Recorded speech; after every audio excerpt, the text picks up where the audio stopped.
The day the sky fell to the sea.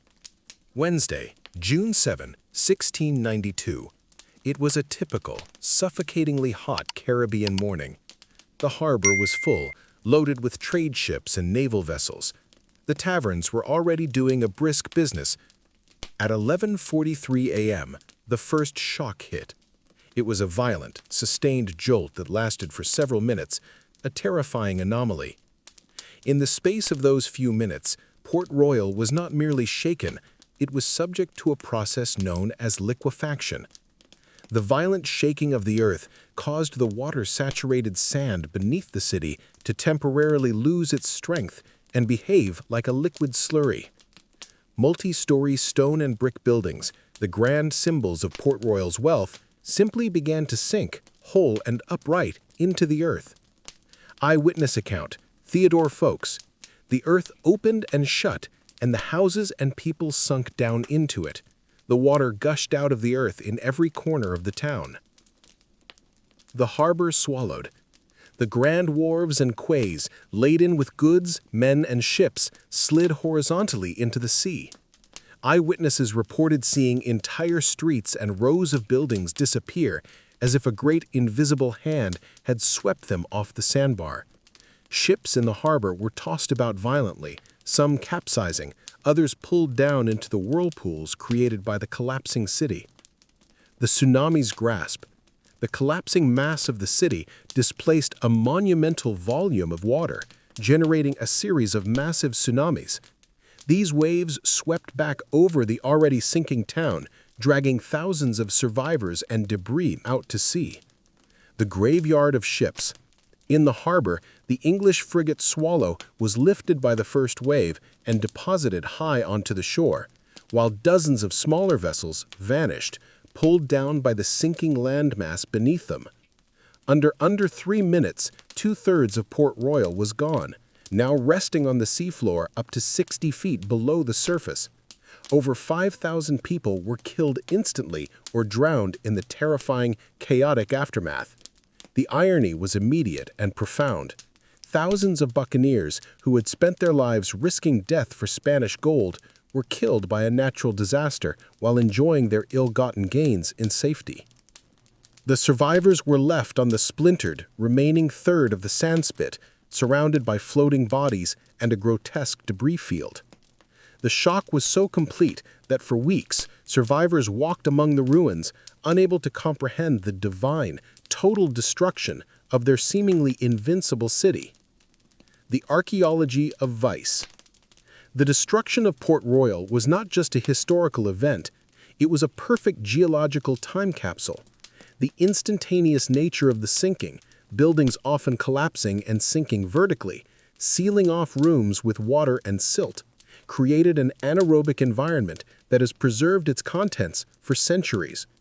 Beginning in the 1950s and continuing to this day, archaeologists have explored the sunken city, and the discoveries are nothing short of astonishing.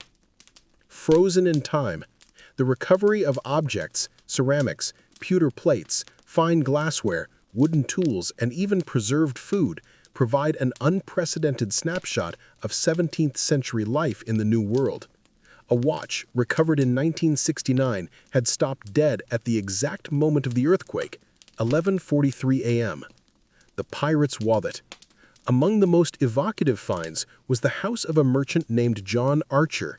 His house, sealed intact by a layer of sand, yielded a large pewter plate, a still-folded prayer book, further emphasizing the irony of the wickedest city, and most importantly, a massive collection of Spanish silver coins still stacked where he had left them on a table. It was a perfectly preserved piece of the immense wealth that had funded the entire English Caribbean project. The lost architecture. The underwater excavations have revealed the foundations of the vanished city, showing that Port Royal was, for its time, a dense urban center with complex brick structures, far exceeding the humble construction of contemporary Boston or New York. Its sophisticated town planning and architecture have been literally mapped out on the seabed. The archaeological recovery from the sunken city continues to provide a crucial, tangible link to the wealth, culture, and extreme audacity of the people who shaped the true economic and military priorities of early America. The aftermath and the Great Relocation. The immediate economic impact of Port Royal's destruction was severe, but not fatal. The buccaneer money had done its job. It had funded the establishment of a profitable sugar colony in Jamaica and had bankrolled decades of anti-Spanish military action, ensuring the ultimate security of the North American colonies. The wealth, and more importantly, the talent, the merchants, the financiers, the former privateers, and the slaves who had survived the disaster did not simply vanish, they relocated. The rise of new ports. The skilled, ruthlessly efficient merchants of Port Royal scattered across the American seaboard. They brought their accumulated capital, their sophisticated maritime trade networks, their understanding of international finance, legal and illegal, and their appetite for risk to a new set of struggling American ports. New York and Charleston suddenly gained access to established Caribbean trade routes, international credit, and experienced traders who knew how to operate in the shadows of the law, skills that would later define American entrepreneurial spirit. The new buccaneers. The spirit of privateering did not die, it merely migrated north and east. The same individuals and methods that defined Port Royal later defined the early illicit American trade economy, particularly the incredibly profitable, often illegal transatlantic slave trade, and the pervasive activity of colonial smugglers who bypassed British trade restrictions, a crucial step towards the American Revolution.